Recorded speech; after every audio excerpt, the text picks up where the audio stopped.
is now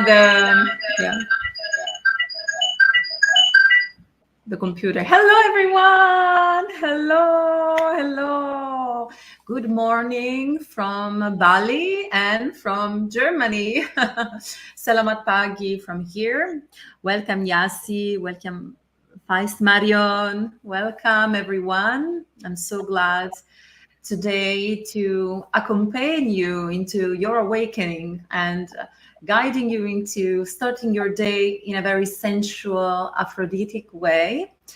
In Bali, it's lunchtime now, while in Europe, I know it's the very morning. And today I want to give you a special gift, also thanks to one of my most precious and brilliant students, which is Katrine Schoppe, right? Yeah, that's right. Hello. Mansa, the sacred name is Mansa. And I'm so glad that she accepted to do this live today, which is the fourth and the last of a cycle of lives about the training to become a priestess of Aphrodite and sacred sexuality. So I'm really glad that we are here. Thank you, Mansa, for accepting. Thank you for inviting me, Maya.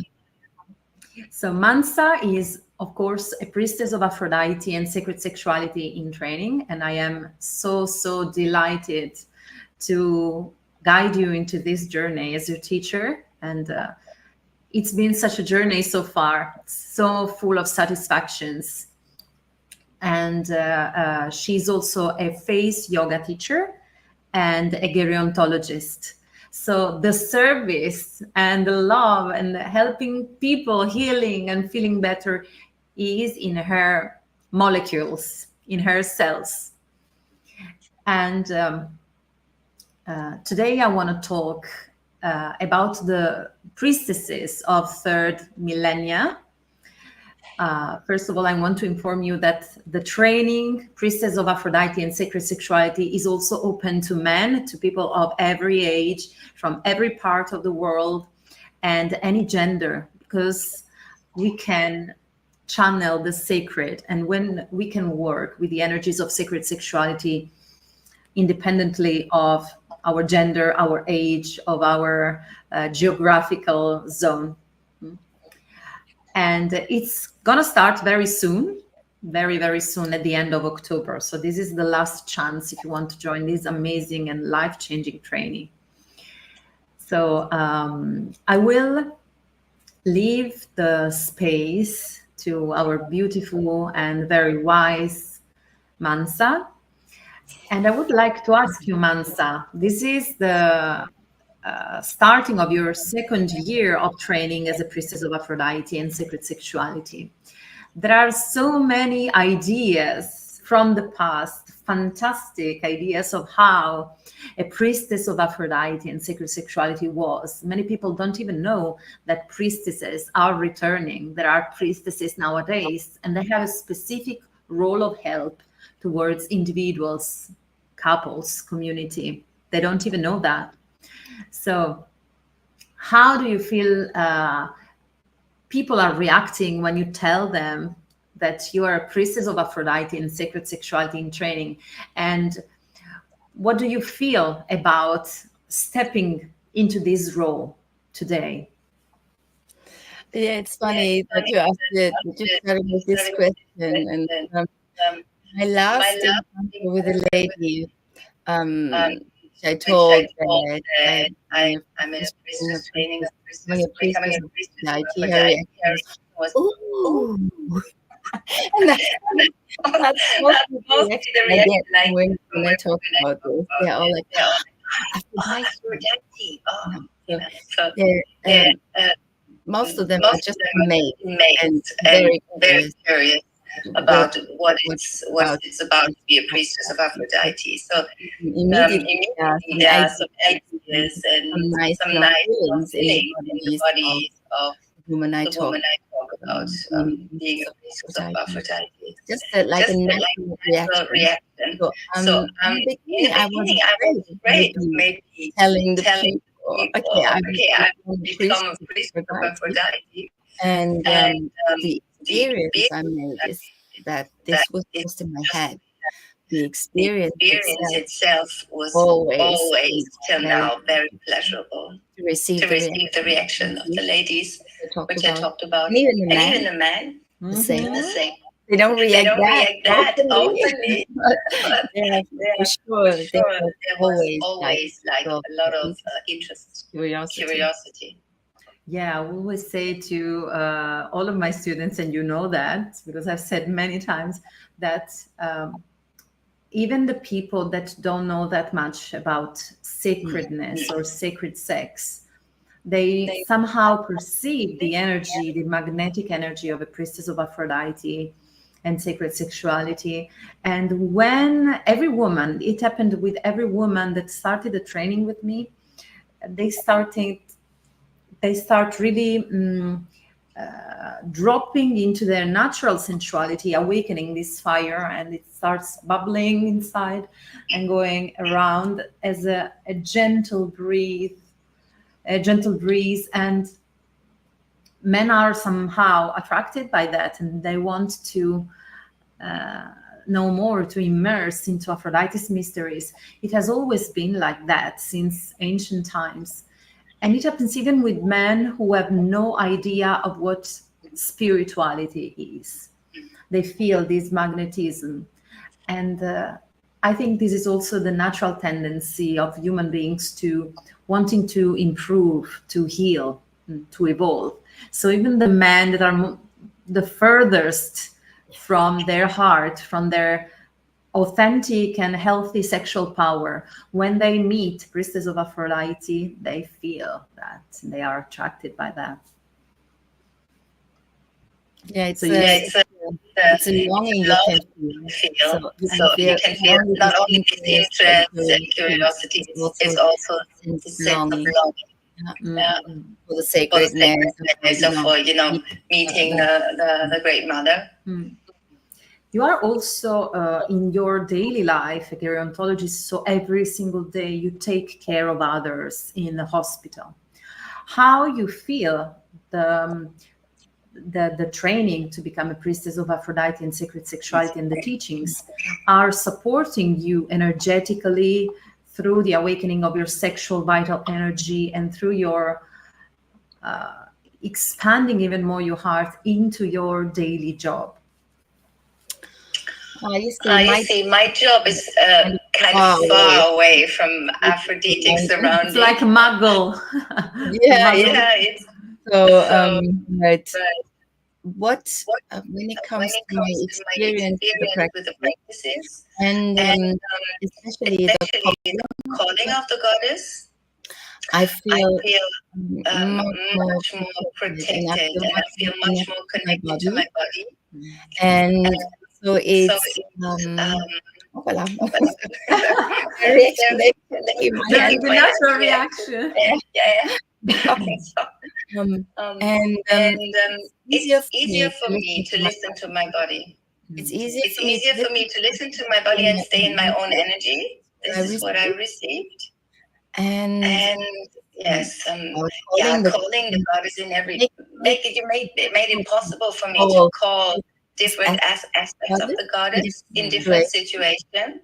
So I feel like having this easy access to her. This is what I feel, I'm sure I use this and enjoy very much in my work also. So when I go somewhere and I know this will be a heavy task, and I need to succeed, and I'm calling Aphrodite Nikephoros, which means it's an archetype. For those who don't know, Aphrodite is not just the dolly bimbo goddess that patriarchy has transmitted us, but she's a complete goddess, and she has many epithets according to what part of our psyche and our powers, inner powers, we want to awake and we want to reclaim in every moment. So Nikephoros, that Mansa said, is the bringer of victory. So the aspect of Aphrodite that makes us succeed. So we have every one of her sub-archetypes that are part of our fragmented psyche that we are recalling. So it's also an energetic work, a spiritual work, a psychological work as well. In fact, many of my students are also psychologists, and they are using the wheel of Aphrodite in their jobs very successfully. And that's beautiful. Yeah, to rely on. Yeah, so if I have a lot of work to work with people with dementia, and if I have to convince convince somebody somebody with with taking a dementia of good, taking reasonable a reasonable decision, or decision, if they are if able they're to, able to, and I and have I to have to have this talk with talk them with them and and get get a a decision decision which is not easy. easy. So I So call I her call her because she's because the she's one, the one supporting me supporting in me being in being vigorous vigorous to, to to solve the solve the situation. situation. And It's such a it's nice such a tool nice tool because because it it gets gets my my mind mind into this, into this, into this state where I believe that it is possible and I will make it. it. And And most of the time, the since my experiences now, it really works. So I get more and more trust in this for, being close to her, or being guided by her, being supported by her. And this is very pleasurable. I love it. You also said that you are in your daily life, you're feeling more centered, and you're more in contact with your body, your energy is more conscious of what you want or not want to do, can or cannot do. It seems that you're really starting embodying not only the priestess of Aphrodite, but also the priestess queen. Aphrodite has many epithets that enhances our being queens, our sovereignty. So it's also about setting our limits, our boundaries. We women, we've been grown up with gaslighting, continuous gaslighting since we are little girls. So it's important to reclaim our right to say no, and say it not from a place of defense, no, shouting it, nor from a place of no, feeling guilty, but just assertivity. No. And the more you train yourself to do it, the more Aphrodite lands within you, the more her teachings land within you, the more you will feel just like, no.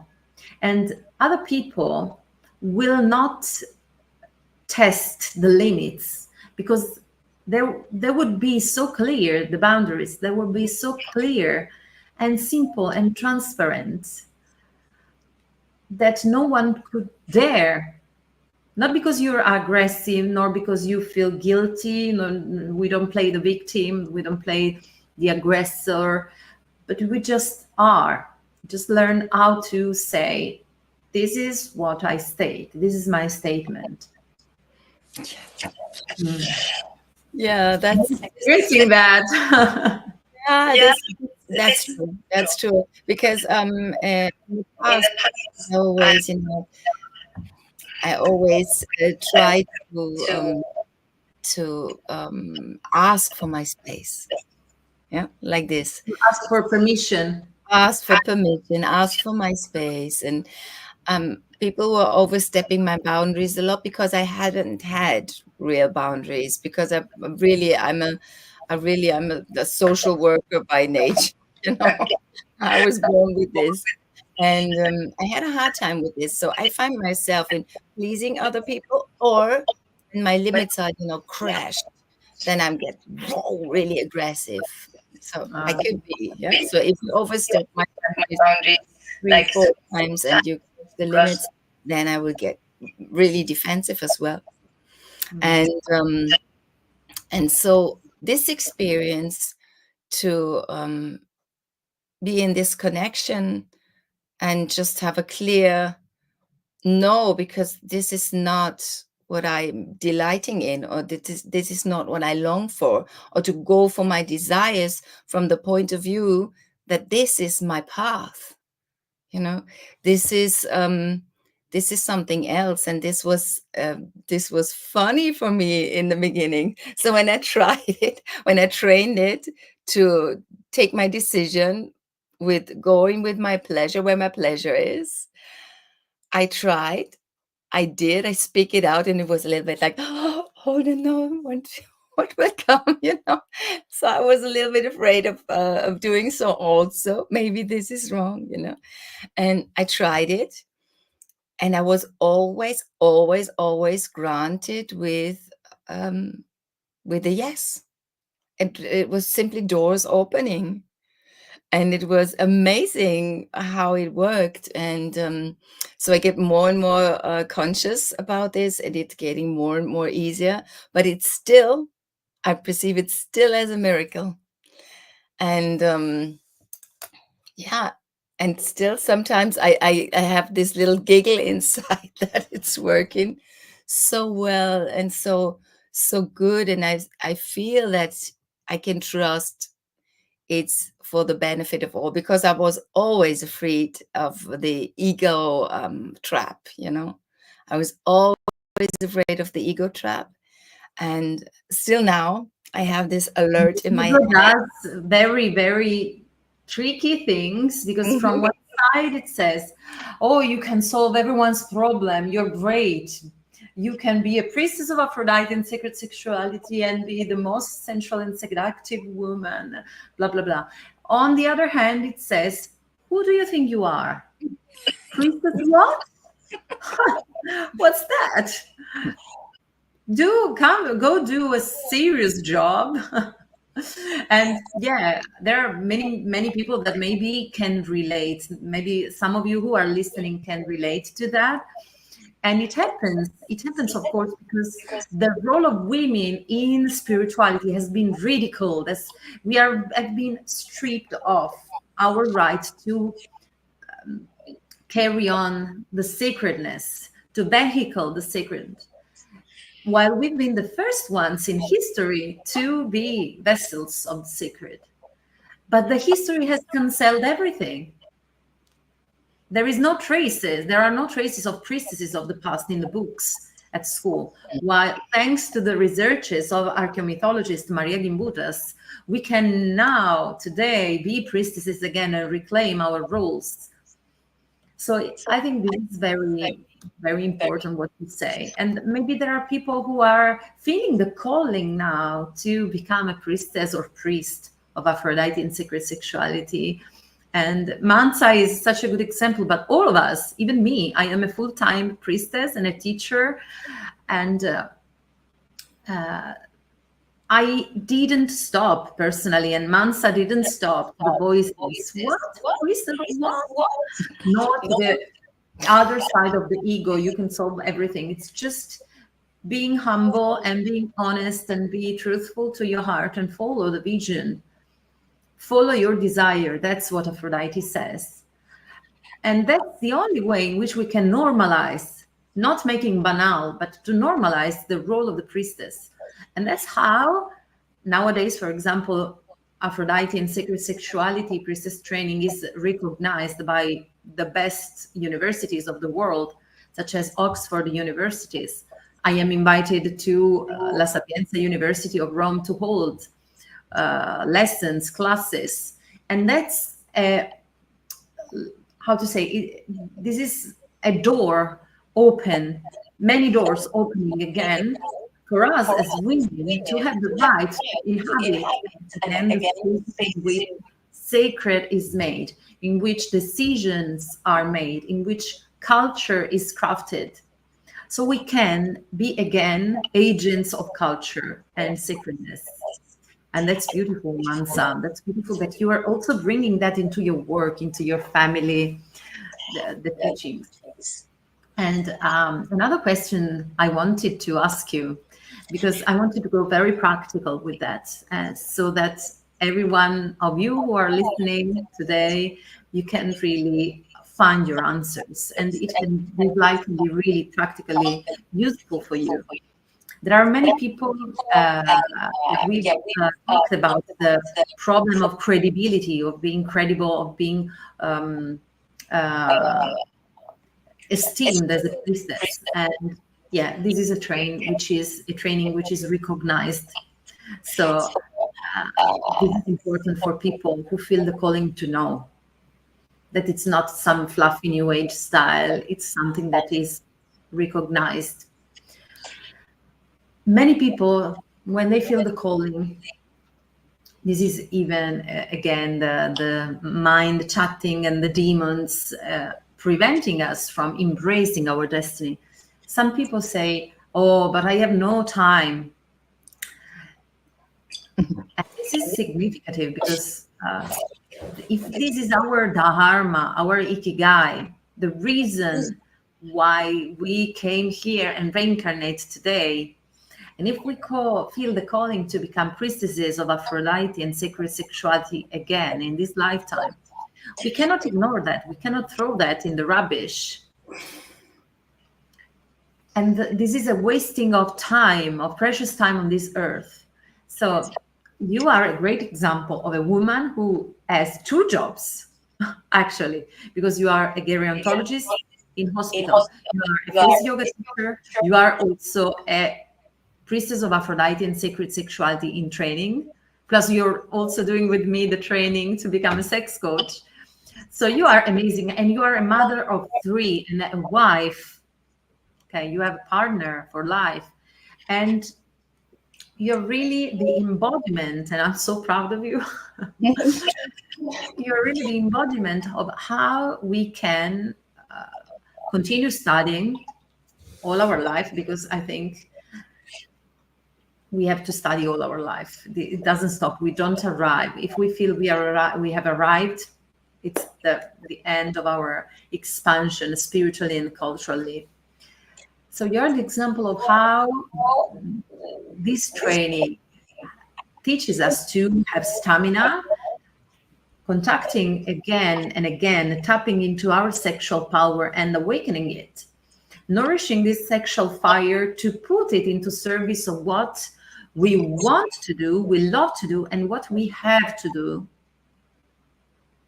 So it's a fire bubbling and energizing everything in your life. And also it somehow makes the magic to transcend time and space. As priestesses of Aphrodite, we learn how to travel through time and space. And you are such an amazing woman, really fitting everything, stretching your time, your daily time, and being able to be a student in training as a priestess, and also doing your work, your job, being a mother. How do you feel about that? So, yeah, this is an important question. You see, when for me, it was easy to decide to assign to this priestess training, because I met Maya at a special event, and the signs and the calling was so clear. There was no doubt about it. So I didn't even ask how much it will cost. I didn't even ask how much it will last. So you can imagine my face if I say, I go for it. I know you are my teacher. And she said 3 years. And I was just like, what? And she said, and it's going to start on Monday. It was, maybe it was a Saturday or Friday. I can't remember. And it was just like, wow, okay. And so it was not a rational decision. It was a real calling. I just saw the signs that led me there. And I remember hearing you talk about Aphrodite, because I remember now, this was one of my questions to you when we were sitting at the table. Do you really think in these times, in these heavy times, when everybody has no time, or feeling like having no time, like being at the peak of patriarchy, is there space for the goddess? Is there space to restore the goddess? And you were sitting there and just saying, that's what I do since years, holding her space, giving her space.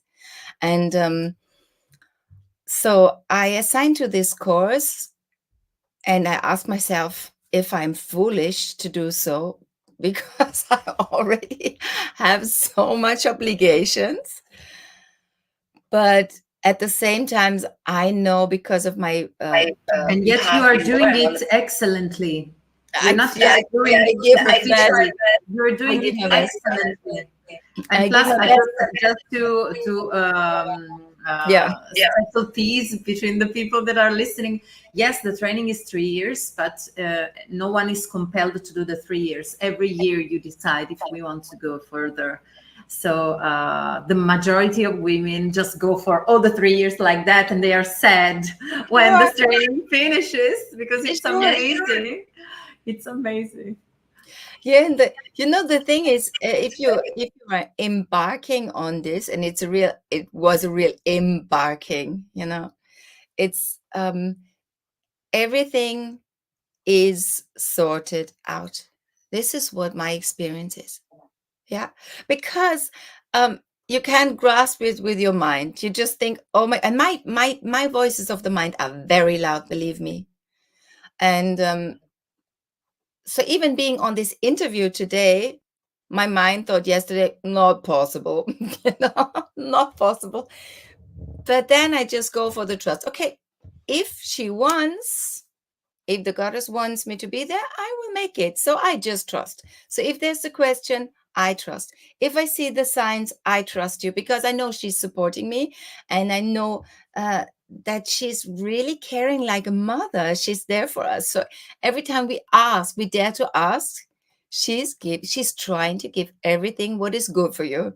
And this is what I experienced. So even in my life before, and now it's like the contact to the Great Mother, it's becoming so accessible and so practical and so bodily on this not just the chatting of the mind, but really embodied in your life.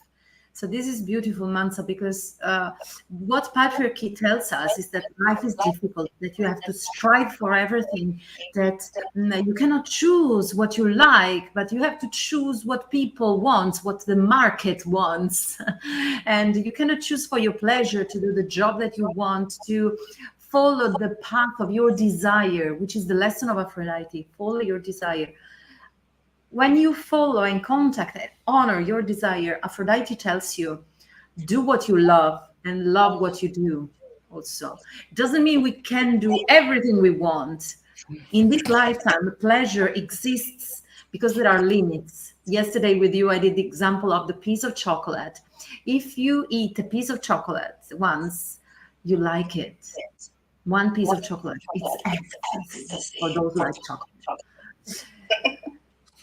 Ecstasy. The second piece you like less if you take it straight away. Okay, if you eat the whole tablet, the whole piece of chocolate, you will feel nauseous.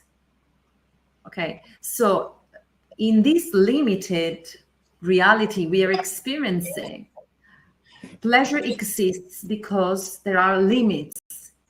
Okay, it may seem an oxymoron, but it is like that in this lifetime we Aphrodite teaches us to expand beyond our limits and also enjoying our limits at the same time.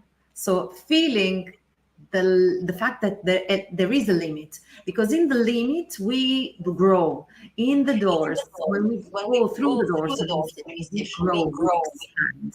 And that's the ecstasy. That's when we feel the pleasure. Otherwise, it's just going around without touching anything. If there is the limit of the skin, we feel the pleasure of touching it. Right? And this is true for everything. So it's also combining the opposites, sewing the words, and being able in our system, in our brain, in our physical body to comprehend everything, to take in more pleasure. And what you said, it's very important, because when we follow the path of pleasure, the path of Aphrodite, magic happens and something unlocks. It doesn't, I don't want to say like New Age people, everything will go wonderfully in your life. No. Aphrodite challenges you to grow, to expand even more as a flower, to flourish, to blossom even more beyond your beliefs, beyond what you think it's possible. How can I expand even more? Oh my goodness. Yes, you can. Yes, we can. So she's not a vanilla goddess. She can be also a vanilla goddess sometimes, but she's also a really strong goddess, and you know that. And oh, if I know that, she's so empowering. She's a feminist model of evolution for women, and also for men. It's very important because they drop into their hearts and they learn how to honor women, and the synchronicities and the unlocking of power and energy I've seen in women saying yes to the training when they feel the calling, saying yes, like you, magic, like da, da, da, da, da, da, da. There is lack of money. Da, da, da, da. They find many of my students found jobs straight away applying to the training. They said, Maya, I want to apply. I really, really want it, but I have no job. I cannot pay. Straight away, they said that. 1 week later, they found a job.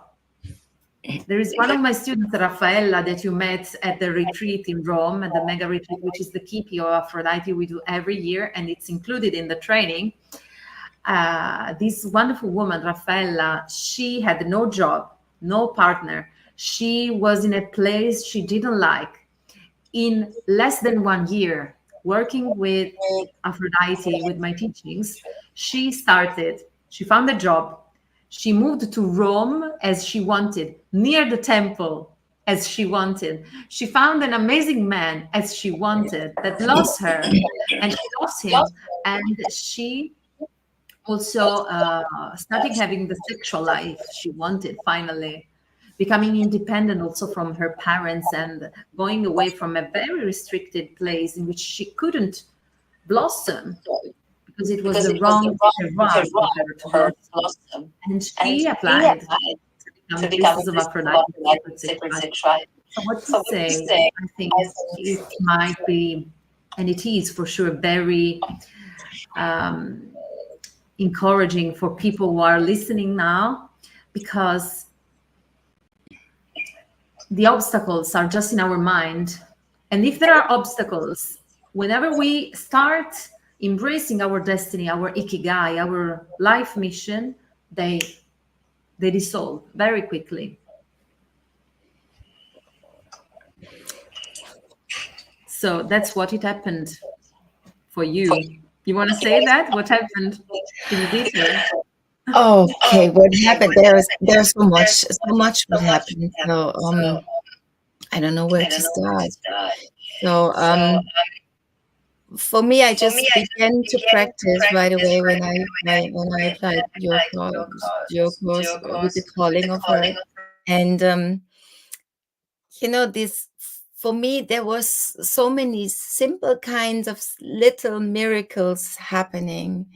The way I lived my sexuality changed. I found especially with the Keepy, being with you at the Keepy was, although it was magical, this was really, really special. How the whole Keepy and the time before involved in what happened. So I don't know how to bring it in words because it was so much. It just seems like I was on a trip of my dreams when I met you before the Keepy. And I have so much self-development happening. I feel like being seated in the right position. This is how I feel. And it gave me a lot of experiences that I learned to trust the speaking of my body. So that I really can trust my body, how he's answering to situations, how he's answering to questions I have, how he's answering to the curiosity I have. So it was really empowering me to go for what I feel. And even if it's sometimes it seems like it makes no sense, if I trust and go for it, then the sense involves, like it's just like all these circles and round. I really get now. This is one of the miracles. I really can perceive that everything is cyclical. Everything is cyclical and turning, and I'm just embarking on this nice turning wheel, and I can trust that I'm guided through every kind of situations. And I solved a lot of problems I had with partnerships. It made me more conscious about, like unhealthy patterns in partnership, and it made me experience that it's possible to solve these problems in just taking trust in what I long for. And this was really, really, really nice. I thought I have a real deep partnership with my husband. He's great. I already, before I embarked on this journey, I already knew that this is really special what I have with my partner. But now I'm going much deeper, even much more deeper. When it comes to the level of trust, when it comes to the level of freedom, when it comes to the level of taking my choices. And yeah, this is amazing. Although it's a stretch, yeah, it's challenge and the stretch. It's the stress, of course, because you too, as partners, have to learn again how to deal with your becoming more, stepping into your sovereignty even more. So it's a new path. Whenever one changes in the couple, the couple has to adjust, like a chemical adjustment. And so you and your husband are doing an amazing job of refinement. Aphrodite is called also the alchemic goddess because she teaches us, her mysteries guide us into steering the cauldron and creating the alchemic transformation of our soul and our bodies and our beings into jewels. And this is something innate in the human being. Not everyone wants to do it, but you and your husband are willing to do it. And you're dealing amazingly with the expansion of power and sexuality that you're experiencing through the training. So yes, it's tiring sometimes, but it's so worth it, isn't it? Absolutely. It brought me to the path that I really, I now find out what is my really natural sexuality, my inherent natural sexuality. And so this is still like an experiment for me. So from day to day, I'm going on. I'm on this trip of feeling, okay, what do I really long for? What do I really want to experience? And do I dare to ask for it? Do I dare to go for it if there's the chance? Do I pick it? Do I take it and really receive and say, okay, I asked for it. Now it's there. Can I take it? Can I really, give it to myself in the way I asked for? And it's really nice. I love this journey because it's mystical and it's very practical at the same time. And that's important, I think, because many spiritual paths, they lack practicality. So this is, I think, as a teacher, is something that I care a lot about. That it's important, the mind, it's important, the spirituality, it's important also the academic stuff, because I think the scientific and academic part is very important in my training. And also it has to be really, really embodied in the body, in the relationship with the land, also in the central relationship, because the land is the goddess. So seeing the goddess as a lover, not just as a mother, but also the lover. Aphrodite is mother, lover, crone, dark goddess, death goddess, warrior. She's everything. We are so empowered sexually, and we can also experience her sensually in nature and being recharged. That's the connection with what we were telling before. Where do I get the energy? Where do I get the time? From sexual power awakened. So there's no other way. Sometimes people say, "Oh, I'm tired. I'm too tired. I lack of. I am afraid I will lack of motivation." But the consistency that this pleasure gives you becomes addictive. It becomes addictive. So it's how to say, a virtuous cycle in which we start entering. Yeah, and for sure it's because the goddess is all, and because you're experiencing all, life is still full of situations when you are tired, if you apply to this priestess course, for sure. But then you feel it, and then you learn to accept, and then you learn to try to nourish yourself in this situation, and that it will turn again, and you will come out refreshed and recovered, and then go with the energy flow again, and then try to step back and then go with the flow again. So this is what the training is about. And for me, it's like, for sure, we always want to make the best of it and read everything and do everything. You offer so much, Maya. You offer so much in this course. And sometimes I feel like I would love to do more. I would love to spend a life as the priest just maybe does in former times, just concentrate on this because it's so pleasurable. You would like to stay with me every day. Tell the truth. Yes, Move to Rome and stay with me. I can imagine so many places where I want to go with you. For sure. Well, this summer, the next summer, since I haven't told that, in the training, there is, for those who don't know, a big retreat of 1 week, which is called Aphrodite Skippy. And it's the reunion. There will be priestesses and priests of every year, even past years, of every part of the world. And it's open also to other people that want just to experience the retreat. And the retreat is amazing because we go in depth into the practice with the mysteries of Aphrodite and sacred sexuality. And Mansa knows I give so much into that. And it's also important because we practice in the temple, because there is a temple in Rome dedicated to Aphrodite, a real temple where I serve as a priestess. Now I am in Bali for 1 year of spiritual research, and also to bring Aphrodite here and to bring my new learnings, what I will learn, into the training and to my students. And the temple is run by my students who live in Rome, a beautiful group of people.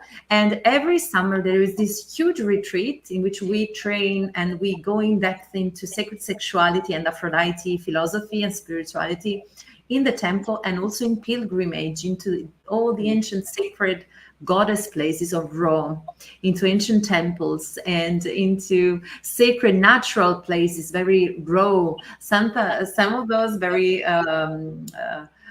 luxurious, and some of them very raw, very natural, because Aphrodite is that she's luxurious and she's raw at the same time. So it has been amazing this summer, and the next summer, 2025, it will be even more. There will be even more places to visit, and there will be practices even stronger and more life-changing. So yeah. I feel like I want to if there's time, I just want to tell a little bit about those pilgrimages. Yes, please tell about it. Because you blossomed in that. You really blossomed during and after the Kipi, like that. Amazing booster of your life. Absolutely. So I enjoyed every day I spent with you going to these places, and I love to be in this energy of these places. If you visit this kind of places where the goddess was worshipped, even if you go there by chance, you will feel the energy. But if you're going there guided by Maya, that's how I perceived it, and you're guided through the practices in the place there, you just enjoy the energy. You just accelerate the energy in your body. You work with your body at this place and reconnect. And this was just magical. I felt so so me, I don't know how to describe it in another way.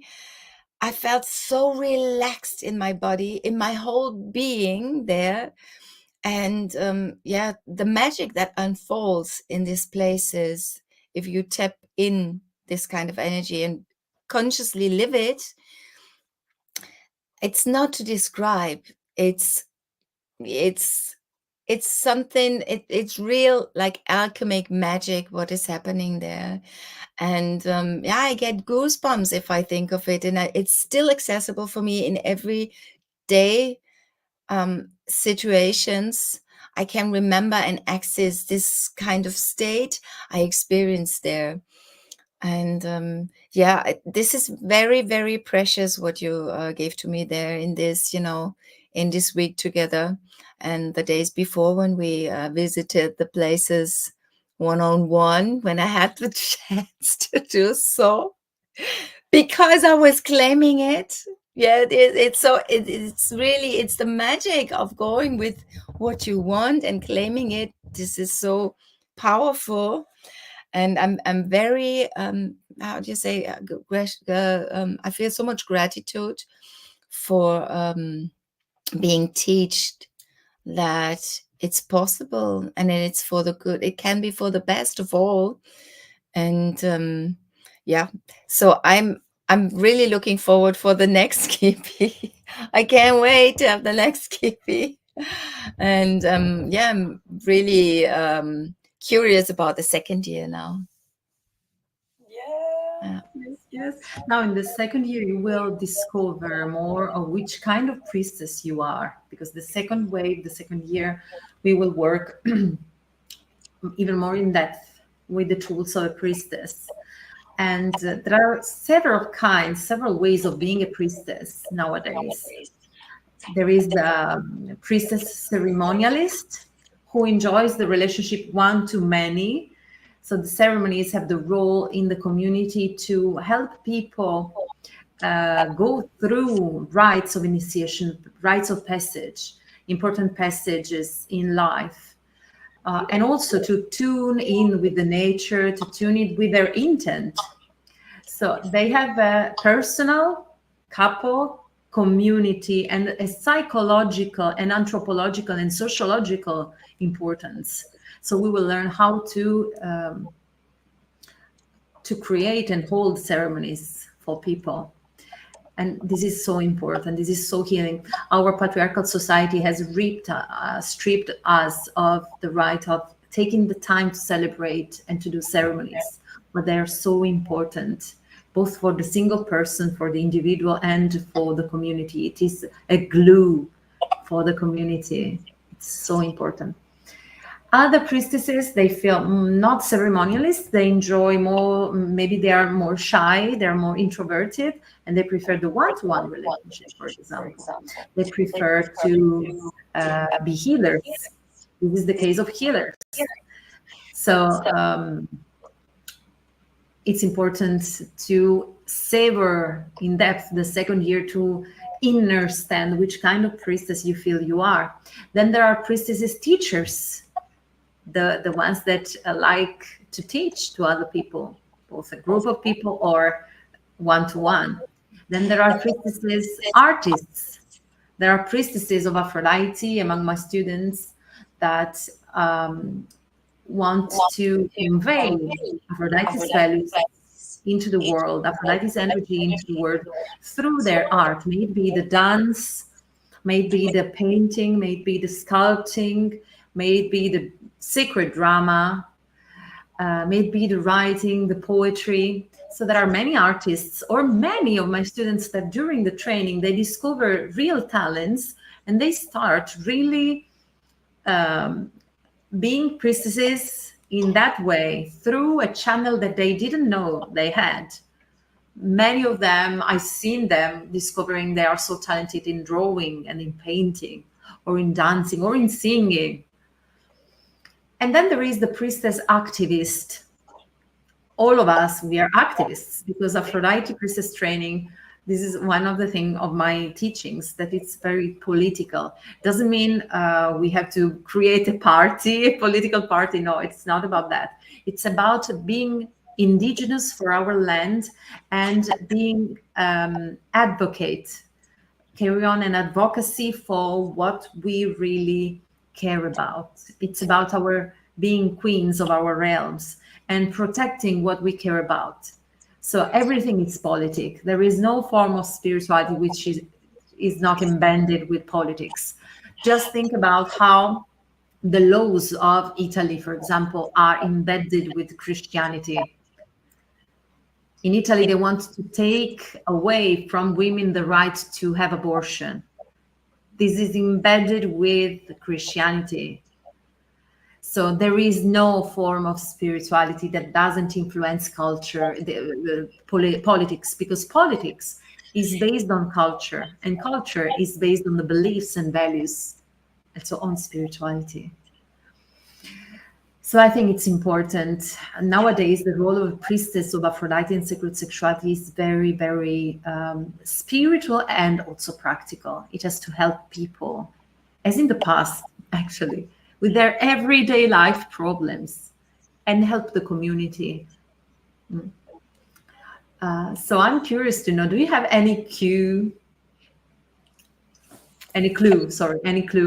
of which kind of priestess you feel you are?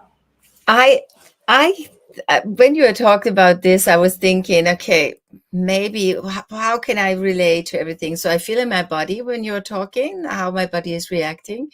But then I just let go, because I know, being on the kippy in the first in the first year, you just discover, you're led through this kippy, and at the end, you know what your calling is and what your mission is.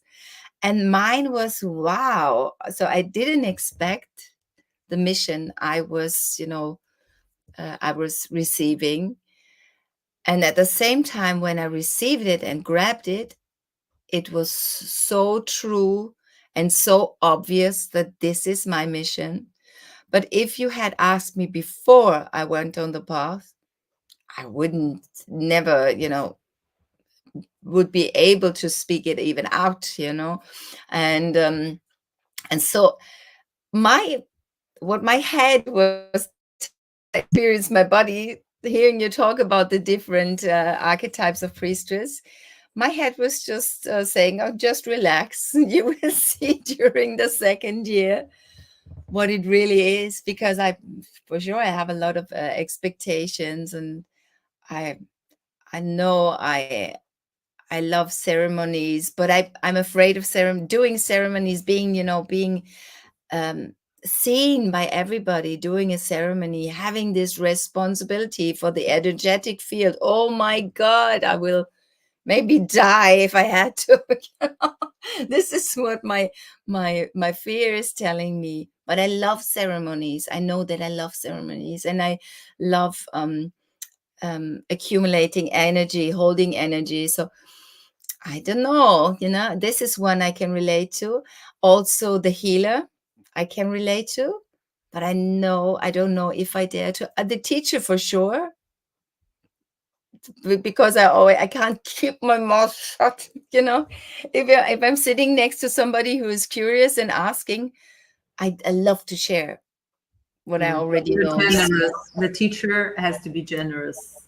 Yeah, so there are a lot of archetypes I can relate to, and I'm very curious what will involve and show up to be mine. So, last question.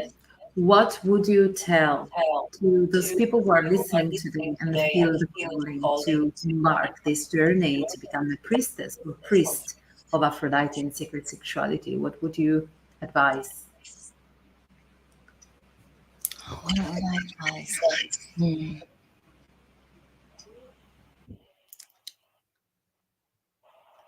I would advise just really listen if there is this natural pull, if there is this curiosity, if there is this, this little sparkling inside where you feel like, oh, I want.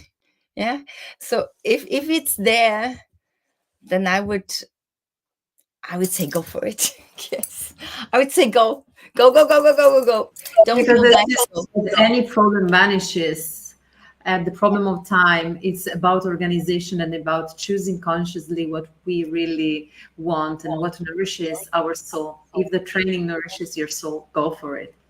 The economical problem, as you said, the training is very cheap compared to what it offers. Very, very cheap. Very ridiculously and indecently cheap. And it's full of teachings. Yet there is all my desire to help people who are seriously and genuinely interested in embracing their destiny. So there is the possibility to pay installments, and plus this is the best investment that one can do in life. Really, there is no more important thing than investing in our spirituality, in our personal growth, and in our sexuality. It changes everything, all the rest. And motivation will be kept high because we meet a lot. Even online, we need lots of time, and every student has a mentor as a tutor. I am the mentor, but every student has a tutor among the eldest priestesses that I trained. So everyone is so taken care of. And I think this is important also to ask ourselves, do I want to come back home? Do I want to come back home? Because the majority of people live in realities and in contexts that make them feel out of their nature, like the ugly duckling story. Many can relate to this, I'm sure. Many of you who are listening. And maybe you were born in families that love you, of course, but they don't understand you because you feel this calling for the divine, maybe the calling to explore the sensuality, the sexuality in a sacred way, to follow a goddess path or a spiritual path. And people don't understand that. Well, you're not alone. There is a place where this is normal. We created our bubble at the temple of the great goddess of Rome, dedicated to Aphrodite. And Aphrodite tells you, follow your desire. The ugly duckling in the story finds the way to his flock because he looks up, like desire. To desire in Latin means from the stars. They see that are from the stars. So when we remember our desire, we look up, we see the other swans like us, and we say, I long and belong to that. I long and belong to that. If you feel you long and belong to that, there is no money problem, nor time problem, nor motivation problem, because it's your ikigai, your life mission, your dharma. So you want to add something, Mansa, about that? What can I? I don't know what. There's nothing more to say, I guess. So yeah, one last thing I want to say, everyone.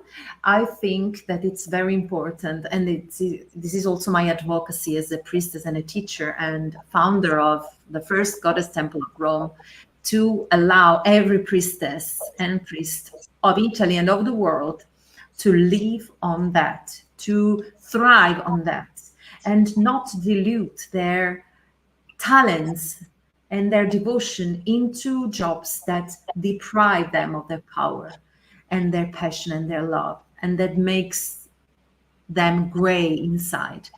This is a path of empowerment and blossoming. And what I teach is also how to thrive. That's why from this year, for those who apply by today, there is the chance to have for free the just for today, because this is the last day, the chance to have for free the workshop marketing and business, ethical marketing and business with me. where I will share with you everything I did to become a priestess nowadays that lives on that. And I don't believe myself in other jobs. That's my job and that's my life mission. All my heart, all my devotion is into that. And I want to put everyone in the condition to thrive on that, to blossom in that. Because I think you all can be excellent priestesses and priests if given the chance. So I think, this is part of my advocacy, to put everyone who wants to serve as priestesses and priests of Aphrodite and sacred sexuality to do it for life and to blossom in that, to thrive in that, to help other people without being sucked of energy from other jobs they don't like, for being employees in a job you don't like, maybe. Okay. If you like your job, it's okay. You can do both, no problem. I have students that decide to be priestesses and also to continue their jobs because they love it. But the important thing is that you can do it. You can do it. You all can do it. If I did it, everyone can do it. And I teach also that. So if you want to apply to the training, you just go on my Instagram page. The English Instagram page is Maya Vassallo di Florio _sacred sex. You are here on Instagram. If you're listening to me from another social, you just go there, Maya Vassallo di Florio _sacred sex. And in the link in my bio, you can find the link to apply to the training or to get any info you want about the training. And also a special gift for you all. I give you the chance to have some exclusive time with me for a private call, private session of orientation, just to know each other better and really understand if it's the path for you, if it's the moment for you to do it. Okay, so grab the chance to have a private session with me. And I think that's all. The training is starting very soon. Mansa will be one of these amazing tutors because she's proceeding in the training. So maybe Mansa, this amazing woman, will be your tutor. Okay. And thank you for being here. All of you, I wish you a very, very beautiful Aphrodite rest of the day. And thank you, Mansa. Thank you, Maya, for having me here. Thank you for your time, and thank you for how you are committed to the teachings. It's a pleasure. It's such a beautiful thing to be your teacher. I told you many times that we'll never stop telling you because, that's the kind of enthusiasm and commitment and devotion that Priestess of Aphrodite and Sacred Sexuality has, that enthusiasm. So thank you. Thank you for being so brilliant and heart gifted, having such a big heart. Thank you, everyone. And I hope to see you to the other side of Aphrodite's veil on board of training Priestess of Aphrodite and Sacred Sexuality. Hi, everyone, and have a good day. Good day to you, Mansa. Jema. Bye. Bye-bye.